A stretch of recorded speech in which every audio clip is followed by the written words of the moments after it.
की मैं विश्वास करता हूँ और आशा करता हूँ मसीह यीशु के नाम में लहू में आप सब लोग सुरक्षित हैं। प्रभु का धन्यवाद। आज हमारे बीच में मेरी बेटी शिफा है और वो प्रभु यीशु मसीह के वचन की सेवकाई करेगी। और कुछ समय वो प्रभु के वचन को सीखने के लिए बाइबल कॉलेज में गई थी। और जो भी प्रभु यीशु मसीह ने बाइबल कॉलेज के अंदर और उस समय सीखते समय पढ़ते समय जो अनुभव दिया और प्रभु ने जो उसको मैसेज दिया वो आज हमारे बीच में बांटेगी। हम ताली बजाकर बेटी शिफा का स्वागत करेंगे।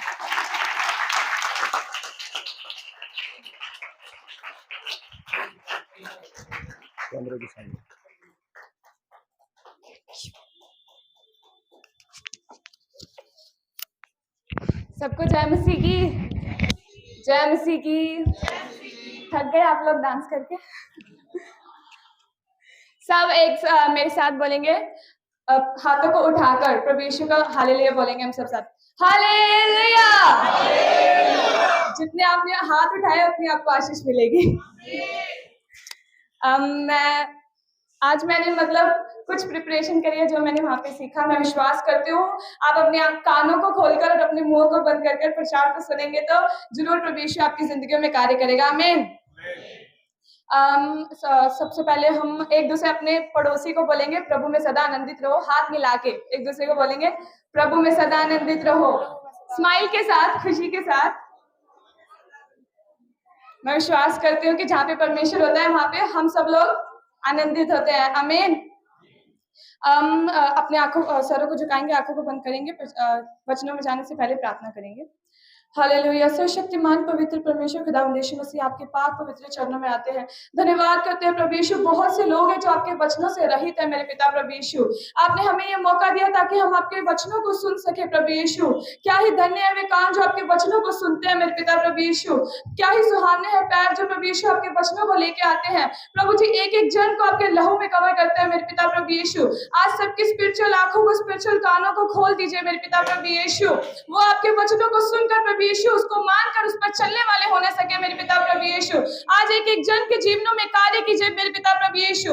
हम जानते हैं प्रभु यीशु आपने प्रभु यीशु अपने लोगों को चुना, तभी आप प्रभु यीशु आप उन्हें यहाँ पे लेके आए मेरे पिता प्रभु यीशु। हर एक शैतान की युक्तियों को जो वचनों को चुराने की कोशिश करती प्रभु यीशु के नाम से रद्द करते हैं मेरे पिता। आज प्रभु यीशु कोई भी हाथ से खाली हाथ ना जाए प्रभु यीशु। आपके वचन में लिखा है, मूसा कहता है प्रभु यीशु कि मैं नहीं बोल सकता, पर प्रभु यीशु आप कहते हैं जो तुझे बोलना होगा वो मैं तुझे सिखाऊंगा मेरे पिता। जो प्रभु यीशु आज आप मेरे द्वारा इन लोगों तक पहुंचाना चाहते हैं प्रभु यीशु, वो प्रभु यीशु इन लोगों तक पहुंचाए मेरे पिता प्रभु यीशु। हम विश्वास करते हैं आपने हमारी प्रार्थना को सुना। इस छोटी सी प्रार्थना विनती को आपके पाक बेटे नाम से मांगते हैं। आमीन। हम एक वचन को पढ़ेंगे, पहला कुरिन्थियों 15 का 58। फर्स्ट कुरिन्थियंस 15 का 58 में की गिनदे 58 में की गिनदे 15 का 58। पहला कुरिन्थियंस 15 का 58। इसलिए हे मेरे प्रिय भाइयों,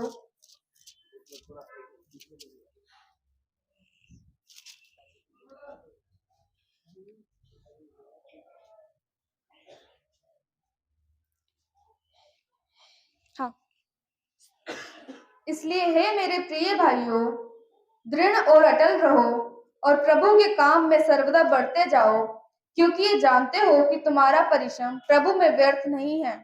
आमीन। आज का जो मेरा टॉपिक है वो है प्रभु में हमारा जीवन व्यर्थ नहीं है। क्या है?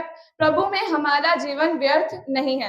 मैंने कुछ और प्रिपरेशन करी थी, मैंने पापा से पूछा भी था कि मैं क्या करूं, बट मैंने प्रार्थना की तो प्रभु ने मुझे यही वचन दिया। शायद आज प्रभु यीशु आप में से किसी से बात करना चाहता है, इसलिए उन्होंने मुझे इस वचन को दिया है। हमारा जो टॉपिक है प्रभु में हमारा जीवन व्यर्थ नहीं है। इसमें क्या लिखा है? सो हे मेरे प्रिय भाइयों, दृढ़ और अटल रहो और प्रभु के कामों में सर्वदा बढ़ते जाओ, क्योंकि ये जानते हो कि तुम्हारा परिश्रम प्रभु में व्यर्थ नहीं है। मैं नहीं जानती कि कितने लोग यहाँ पे परिश्रम कर रहे हैं या फिर किसी दुख में हैं या किसी पीड़ा में हैं, बट मैं इस चीज पर विश्वास करती हूँ कि अगर आज आप परिश्रम में हैं तो आपका परिश्रम प्रभु में व्यर्थ नहीं है।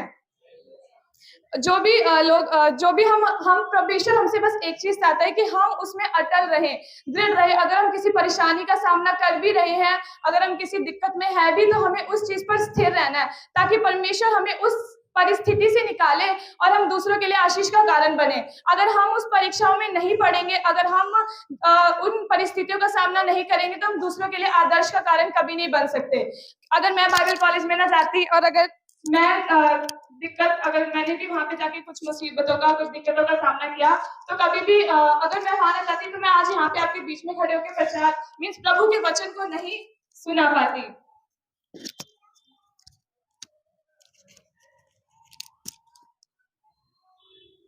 इसीलिए परमेश्वर कहता है कि आप अपने जिस भी परिस्थिति में आज है, या जिस भी आप परिस्थिति को सामना कर रहे हैं, परमेश्वर चाहता है कि आप उसमें अटल रहें। हम आज एक व्यक्ति के जीवन से सीखेंगे जो मैंने उसकी जिंदगी से बहुत ज्यादा आशीष पाई है। जब भी मैं उस व्यक्ति के बारे में पढ़ती हूँ, सबसे ज्यादा इंकरेज होती हूँ। मतलब जब भी मैं किसी परेशानी में होती थी या फिर मुझे दुख होता था, तो मैं इस व्यक्ति के बारे में पढ़ती थी कि कितनी डेडिकेशन से परमेश्वर के लिए इसने अपनी जिंदगी को दिया। हम पढ़ेंगे पौलुस के बारे में, प्रेरितों के काम अध्याय 9 उसका 1 से।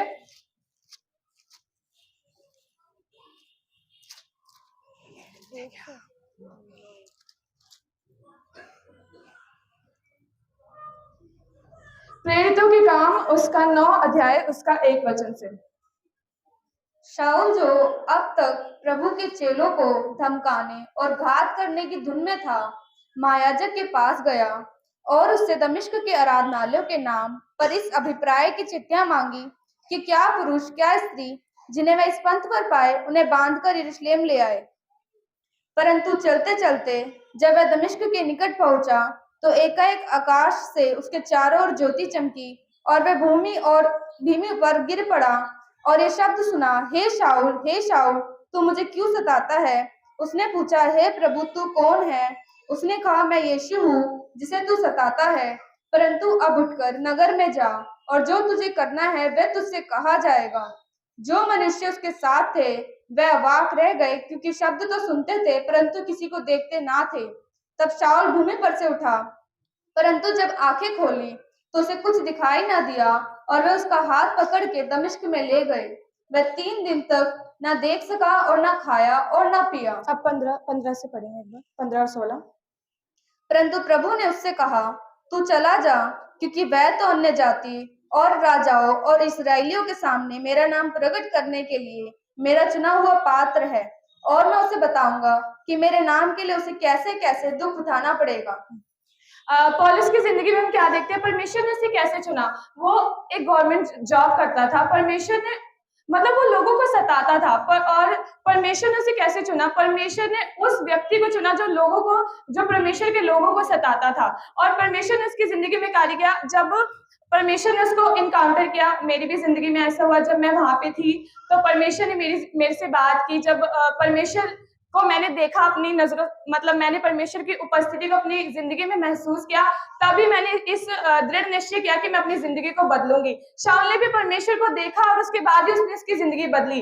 और इसमें 8-9 में लिखा है कि वो 3 दिन तक ना देखा उसने और ना कुछ खाया पिया। उसके लिए कितना मुश्किल होगा, वो देख भी नहीं सकता था और उसने 3 दिन तक कुछ खाया पिया भी नहीं। मतलब जब हम किसी परिस्थिति में पड़ते हैं तब हमारी अकल ठिकाने आ जाती है, मतलब हमें समझ आ जाता है कि परमेश्वर ने हमें उसकी ऊपर अपनी सेवकाई के लिए चुना है। पर जब हम किसी दिक्कतों का सामना करते हैं, तब हमें समझ आता है कि परमेश्वर की उपस्थिति हमारे साथ है। पौलुस क्या कहता है कि अब मैं निर्बलताओं में भी परमेश्वर का धन्यवाद करता हूँ कि उसकी सामर्थ सबसे ज्यादा निर्बलताओं में सिद्ध होती है। आमीन।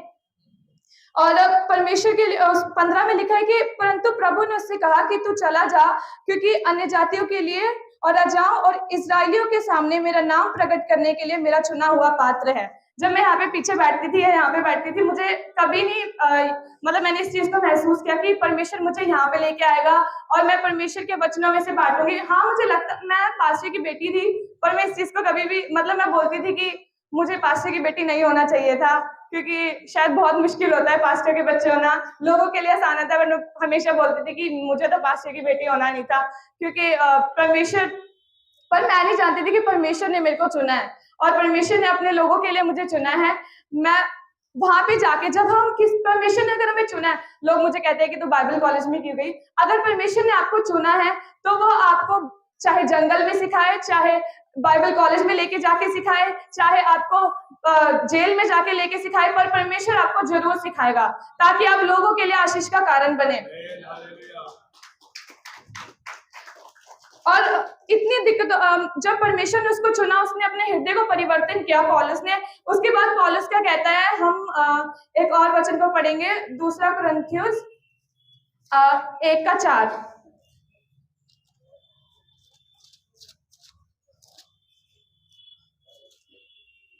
नहीं, बुक प्रेरितों के काम 21:13 पढ़ेंगे। प्रेरितों के काम 21:13।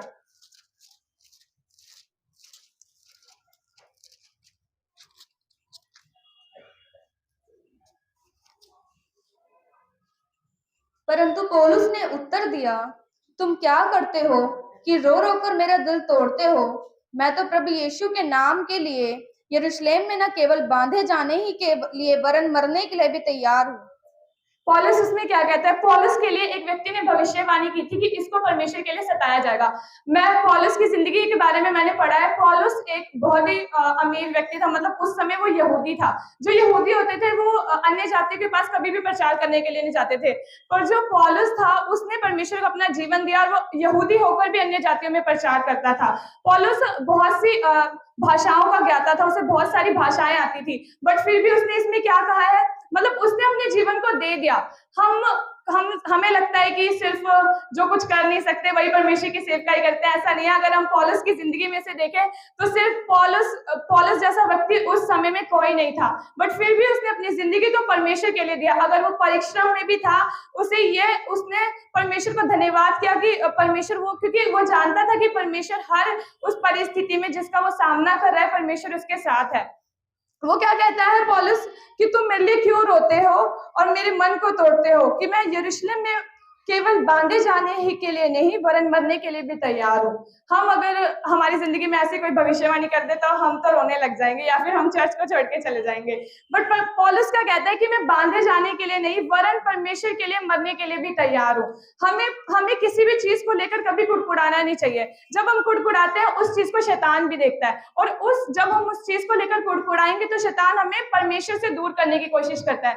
जब मैं बाइबल कॉलेज में थी, पापा इस चीज के गवाह हैं, मैंने आज तक एक भी चीज की कभी बुराई नहीं करी। मतलब पापा मुझसे पूछते थे, हाँ दिक्कतें बहुत थी, पर मैं पापा को हमेशा कहती थी पापा अच्छा है। मतलब एक समय ऐसा आ गया था कि मुझे ऐसा था कि मुझे यहाँ से जाना है। जब मैंने ऐसा कहा कि पापा मुझे ले जाओ, मैं यहाँ पे नहीं रह सकती, क्योंकि कभी कभी बहुत ज्यादा जो सीनियर होते थे हमें 3-3 घंटे एक जगह पे बिठा के रखते थे, और हम उनको, मतलब हम पीछे मुड़ के भी नहीं देख सकते थे कि हमारे साथ क्या बीत रही थी। हमारी कमर दर्द होती थी, बट हम कुछ नहीं कर सकते थे। बट फिर भी मैं पापा को कभी नहीं बोलती थी कि पापा, कभी नहीं गुड़गुड़ाती थी कि पापा मेरे साथ ऐसा है। बस ये था कि जब मैं बीमार पड़ी मैंने कहा हाँ मुझे ले जाओ, बट फिर भी परमेश्वर मेरे से अंदर से मुझे हमेशा तसल्ली देता था कि नहीं तो यहाँ पे रहेगी और परमेश्वर के वचन को सीखेगी, ताकि मैं जानती हूँ परमेश्वर जानता है कि वो अपने लोगों में मेरा इस्तेमाल करेगा। जब मैं पापा को बोलती थी पापा मुझे ले जाओ, बट फिर भी मैं कभी नहीं किसी चीज के लिए गुड़गुड़ाई। चाहे चावल में एक मक्खी भी निकल जाए मैं कभी नहीं, साइड में रख के खा लेती थी, पर मैं कभी गुड़गुड़ाती नहीं थी। पर ये सिर्फ परमेश्वर की दया और परमेश्वर की सामर्थ के द्वारा है जो मुझे वहां पे परमेश्वर ने रखा। मैं परमेश्वर का बहुत धन्यवाद करती हूँ कि परमेश्वर मुझे उस बाइबल कॉलेज में लेके गया, ताकि परमेश्वर ने मेरी जिंदगी को वहां से बदला। बहुत से लोगों को जो परमेश्वर की सेवकाई को करना चाहते हैं उन्हें भी वहां पे जाना चाहिए, सीखना चाहिए परमेश्वर के वचन से। और जब हम कुड़कुड़ाते नहीं है, परमेश्वर भी हमें देखता है। जब हम डेडिकेशन से परमेश्वर के लिए जाते हैं, परमेश्वर के लिए अपने दिलों को दे देते हैं, तो परमेश्वर उन चीजों को देखता है, परमेश्वर हमें इस्तेमाल करता है। अगर पौलुस ने यहाँ पे कहा कि मैं परमेश्वर के लिए मरने के लिए भी तैयार हूं, तो परमेश्वर भी वो देखता है। पौलुस एक व्यक्ति था जिसने सबसे ज्यादा बाइबल की पत्रियों को लिखा है। पौलुस सबसे पहला मिशनरी था, मतलब जिसने सुसमाचार दुनिया तक पहुंचाया, वो सबसे पहले पौलुस ही था। क्यों? क्योंकि उसने परीक्षाओं में अपने जीवन में मतलब हार को नहीं माना। अगर वो परीक्षाओं में भी था, उसे जेल में भी डाल दिया गया, बट फिर भी उसने परमेश्वर के लिए आनंद किया, ताकि परमेश्वर ने तभी उसके जीवन से उसको इस्तेमाल किया और वो दूसरों के लिए आशीष का कारण बना। आमीन। और हम एक और वचन पढ़ेंगे, दूसरा कुरिन्थियों 1:4। दूसरा कुरिन्थियों 1:4। दूसरा कुरिन्थियों 1:4।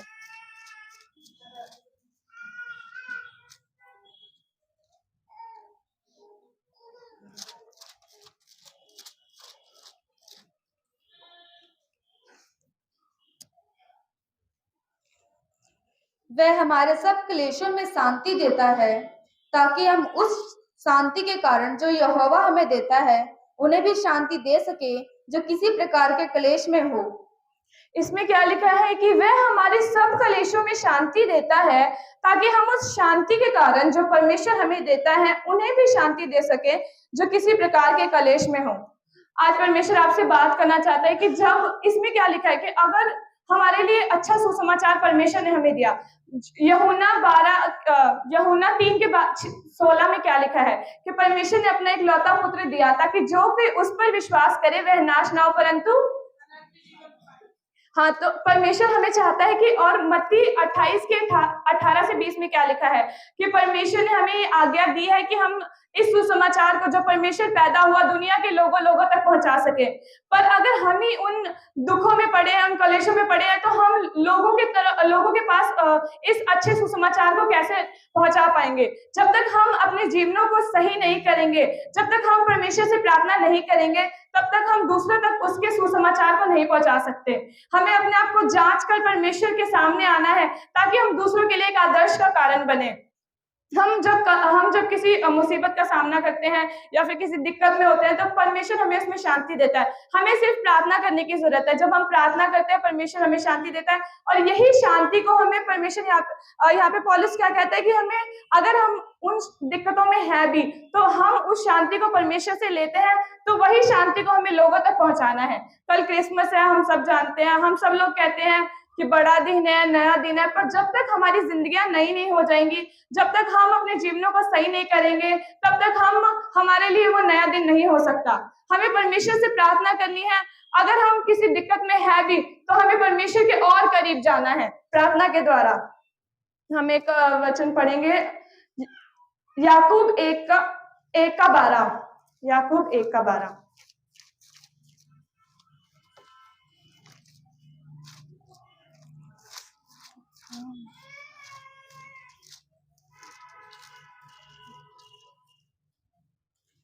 धन्य है वह मनुष्य जो परीक्षा में स्थिर रहता है, क्योंकि वह खरा निकलकर जीवन का वह मुकुट पाएगा जिसकी प्रतिज्ञा प्रभु ने अपने प्रेम करने वालों से की है। आमीन।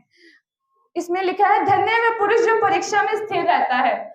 जब मैं यहाँ पे थी तो मुझे नहीं पता था कि परीक्षा का मतलब क्या होता है। मुझे बस ये लगता था कि हाँ, मैंने जो अपने पेपर दिए हैं वही परीक्षा होती है। बट जब मैं वहां पे गई, मैंने उस चीज को महसूस किया, और उन परीक्षाओं में भी मैं स्थिर रही। मतलब मैंने आने का नहीं सोचा, मैंने ऐसा नहीं सोचा कि मुझे मैंने यही प्रॉमिस किया था प्रभु से कि प्रभु अगर मैंने इस 6 महीने का निर्णय लिया है तो मैं उसको पूरा करके आऊंगी। अगर आपने किसी निर्णय को लिया है तो उस निर्णय पर स्थिर रहना होगा। मतलब अगर कोई दिक्कत भी आए, कोई परेशानी भी आए, अगर परमेश्वर ने आपको चुना है, आपने परमेश्वर की आवाज को सुनना है और परमेश्वर के उस बुलाहट के लिए आपको स्थिर रहना है। अगर कोई दिक्कत भी आती है तो हमें नहीं मुड़ना पीछे, ना किसी चीज के लिए कुड़कुड़ाना है। परमेश्वर को हर एक चीज में धन्य कहना है, ताकि परमेश्वर हमें उसके बाद क्या देगा? परमेश्वर हमें वो जीवन का मुकुट देगा जिसकी प्रतिज्ञा प्रभु ने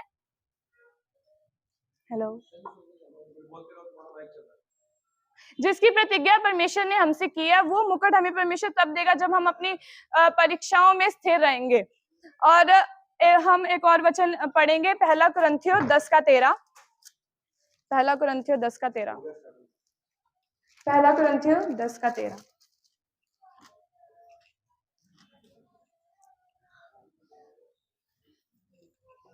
तुम किसी ऐसी परीक्षा में ना पड़े जो मनुष्य के सहने से बाहर है। यहोवा सच्चा है और वह तुम्हें सामर्थ्य से बाहर परीक्षा में ना पड़ने देगा, वरन परीक्षा के साथ निकास भी करेगा कि तुम सह सको। इसमें लिखा है कि तुम ऐसी किसी परीक्षा में नहीं पड़े हो जो मनुष्य के सहने से बाहर है। मतलब हमें लगता है जब हम दिक्कत में है तो हमें लगता है कि हम उसको सह नहीं पाएंगे। ऐसा ही मेरे साथ हो रहा था कि 2 दिन में ही मुझे ऐसा था कि अब इन चीजों को मैं सहन नहीं कर पाऊंगी, इन चीजों से बाहर नहीं निकल पाऊंगी। ये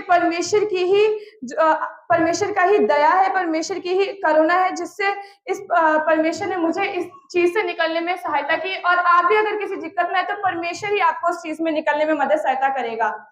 और एक व्यक्ति के बारे में मैं बताना चाहती हूँ। मुझे मेरे बाइबल कॉलेज में एक टीचर ने बताया था, एक व्यक्ति, उसकी डेडिकेशन, मतलब एक व्यक्ति, एक लड़की थी, मतलब एक आंटी थी, वो परमेश्वर का सुसमाचार सुनाता था उनका पूरा परिवार। पर जब वो परमेश्वर में आए तो बहुत विरोध था उनका, और परमेश्वर उनकी फैमिली को उन्होंने पहले कुछ लोगों ने बोला कि आप सुसमाचार नहीं सुना सकते, आपको सुसमाचार सुनाना बंद करना पड़ेगा। बट उन्होंने सुसमाचार सुनाना बंद नहीं किया। तो एक दिन वो सब लोग आए और मिलिट्री के लोग भी थे, उनके पास गन वगैरह भी थी, तो उन्होंने गन से लोगों को शूट कर दिया। और कुछ 20 लोग थे जो एक बाथरूम में बंद हो गए। और जो लेडीज थी जो प्रचार करती थी, उसके भाई को उन्होंने ऐसा बोला कि आप बाहर आ जाओ, क्योंकि वो सबसे ज्यादा सुसमाचार सुनाती थी। तो उन मिलिट्री वालों ने कहा कि अगर तुम बाहर आ जाओगे हम तुम्हारे भाई को छोड़ देंगे। बट वो परमेश्वर का सुसमाचार सुनाती थी, और इसीलिए वो बाहर नहीं आई, और उसके भाई को उसकी आंखों के सामने मार दिया गया। और जब वो बाथरूम के अंदर थी, वो लोग 50 दिन तक 20 लोग एक ही बाथरूम में कैद रहे। और वहां पे भी वो व्यक्ति जो लेडीज थी, वो लिखती है कि वहां पे भी परमेश्वर मेरे साथ था। उस जगह पे भी मैंने सबसे ज्यादा परमेश्वर की उपस्थिति को महसूस किया जब मैं उस जगह पे थी। वो 15, हम खुद इमेजिन नहीं कर सकते कि एक बाथरूम में 20 लोग बंद थे 50 दिन तक, फिर भी वो बाहर आके उसने उस व्यक्ति को माफ किया जिसने उसके भाई को मारा था। और फिर भी वो बाहर आके क्या कहती है कि सबसे ज्यादा मैंने परमेश्वर की उपस्थिति को उस जगह पर महसूस किया। जब हम दिक्कत में होते हैं, जब हम परेशानी में होते हैं, तभी सबसे ज्यादा परमेश्वर हम पर दया करता है, हमसे प्रेम करता है। और परमेश्वर हमें दिखाता है कि वो हमें कभी अकेला नहीं छोड़ता। अगर उसने हमें चुना है तो वो हमें कहीं से भी लेके आए, वो हमें जरूर लेके आएगा और अपनी करुणा, अपनी दया के लिए इस्तेमाल करेगा। और अब एक और व्यक्ति के बारे में मैं एक एग्जांपल देना चाहती हूँ, जो उत्पत्ति 12 का 1 पढ़ेंगे।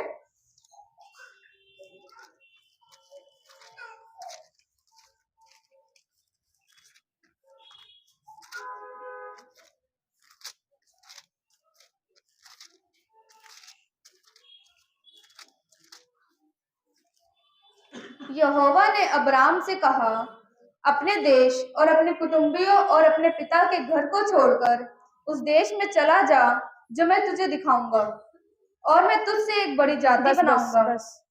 और अब हम पढ़ेंगे 4। यहोवा के इस वचन के अनुसार अब्राम चला। बस, थैंक यू। इसमें लिखा है कि अब परमेश्वर ने अब्राहम को बुलाया।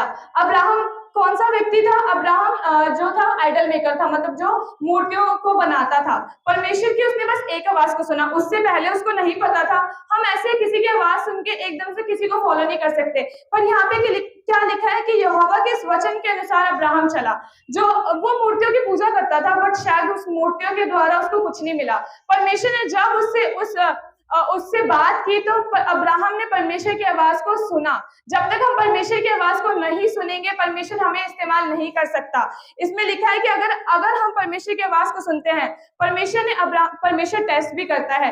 अब्राहम को परमेश्वर ने टेस्ट किया। उत्पत्ति 22 अध्याय में क्या लिखा है कि परमेश्वर ने उसका एक लौता पुत्र उससे मांगा था, पर अब्राहम ने उसको परमेश्वर को इनकार नहीं किया। उत्पत्ति 22 में जो अब्राहम था उसको परमेश्वर कहता है कि तू 3 दिन के सफर पर जा और अपने बेटे का बलिदान दे।